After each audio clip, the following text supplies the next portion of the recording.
Saya kudingi April ki tangklom doi. Thai bin yi serok sing mathakta. Akoi so sima samapan lodang doi. Ari April ki tangklom doi da kodom buki da 82 ki 1982 ki akoi April ki tangklom doi da akoi kodom buki da laibak thiba thobo amada ai bar ki lamiga kuthona da me mapan lekidre lekidre sing adugi sahi ki kumun ya mai le na akoi sahi kuding ni April tom doi akoi thangai bin serok sing da hekel kan tamnu lai hanaksu honorable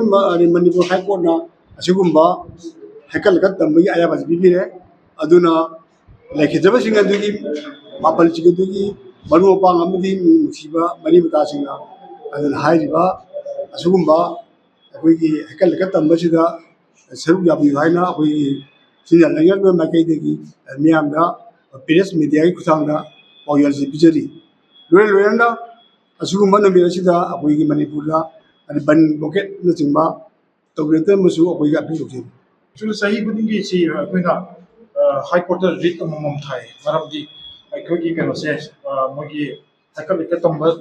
kano to karum se pangthok sake hai every year the government na di time to time the mogi kano se thamya thing bu se thambai thamma ko se akoina writ ma thai sahi budingi writ se tha ki maramdi preeminent violation to hai ai di tawpai ai haidana masi gi tawpai government na thing bu se thampai ai na adu handak sahi gi ona so ikoi se masi tawpai ai be sing ablai budagi April ki tang mari da high court move to case तो मुक्त home तमसिदा honourable आवा cookie court की केनो N Guneshwar Sharma ना order मा पास तवे हर बन मिद सिदा तांग तरागा तांग थोम दoi था मरी 2025 आयु के पुंग तोक तकी पुंग मंगा को द मयाम ना कल तम बया दनी हाइदना आई हाइ बपोचे आइकोइना मची केनो से कम्युनिकेशन से कोई केनो दा कंप्लायंस लेटर जे चीफ सेक्रेटरी द पीरे